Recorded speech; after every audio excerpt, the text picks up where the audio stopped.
Di suatu pagi yang santai di dasar laut, hiduplah seekor ikan buntal yang tidak pernah minta jadi viral, tapi tetap terkenal karena bisa menggembung dramatis.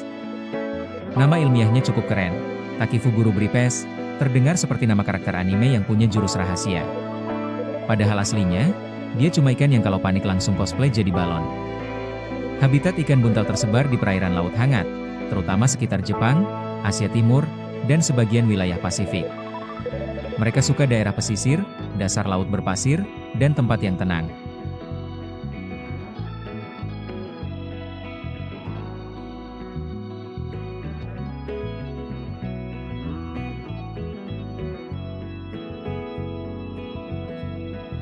Pokoknya lokasi yang cocok buat rebahan sambil mikir, semoga hari ini tidak ada chef lewat. Ikan buntal punya reputasi unik, lucu dilihat, tapi berbahaya dimakan sembarangan. Tubuhnya mengandung racun tetrodotoksin yang cukup untuk bikin manusia kapok seumur hidup. Jadi dia adalah contoh nyata makhluk yang terlihat gemoy tapi punya aura. Jangan macam-macamnya. Di alam liar, ikan buntal hidup santai, makan moluska, kerang, dan hewan kecil lain. Giginya kuat, seperti punya rahang khusus buat buka camilan keras. Kalau ada konten mukbang laut, kemungkinan besar ikan buntal termasuk food vlogger senior.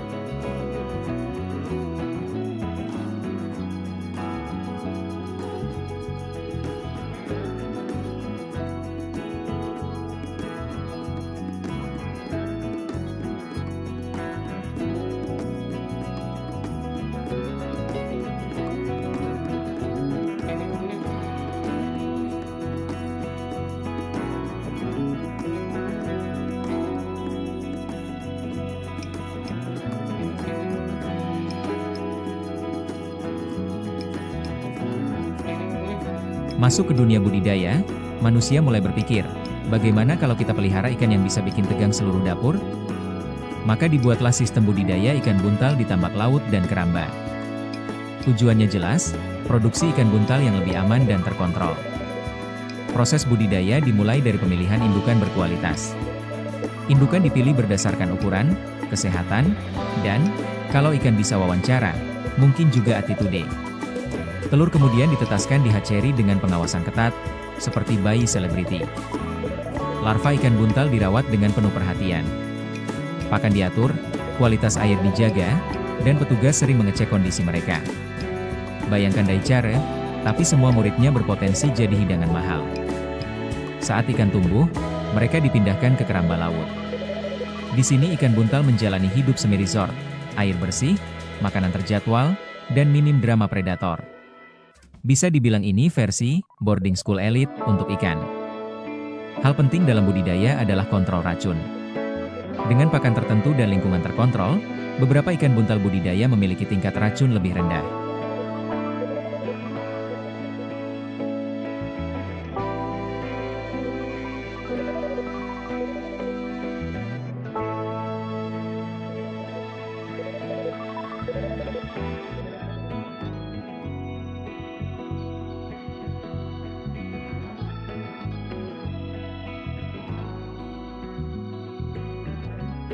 Ikan buntal pun mungkin bingung, loh kok aku jadi kurang menyeramkan?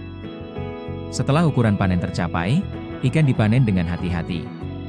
Tidak ada adegan kejar-kejaran dramatis, semuanya dilakukan profesional. Ikan buntal diangkat dengan tenang, mungkin sambil berpikir ini perjalanan wisata, yang plot twistnya agak serius. Kemudian ikan masuk ke fasilitas pengolahan. Di pabrik, standar kebersihan sangat ketat. Ini bukan dapur biasa. Ini level, kalau salah sedikit bisa jadi berita internasional.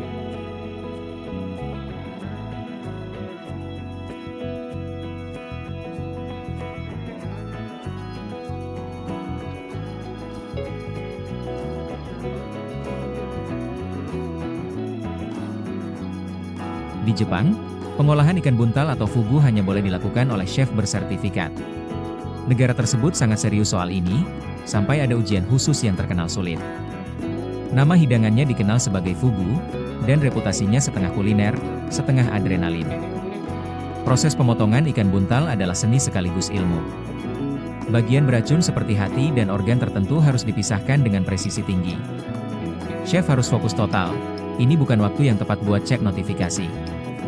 Di pabrik pengolahan modern, beberapa tahap sudah distandardisasi. Ikan diperiksa, dibersihkan, diproses, lalu didistribusikan ke restoran. Semua dilakukan dengan dokumentasi ketat, seperti produksi film mahal tapi pemerannya ikan.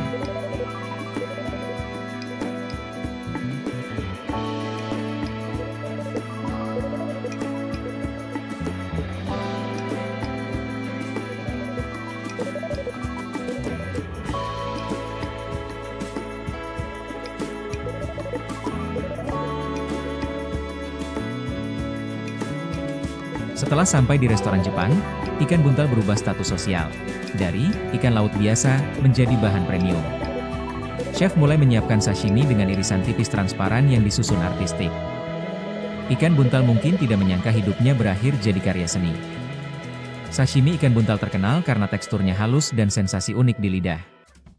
Ada sedikit rasa kebas ringan yang justru dicari penikmatnya. Ini satu-satunya makanan yang bikin orang berkata, lidahku agak mati rasa. Enak.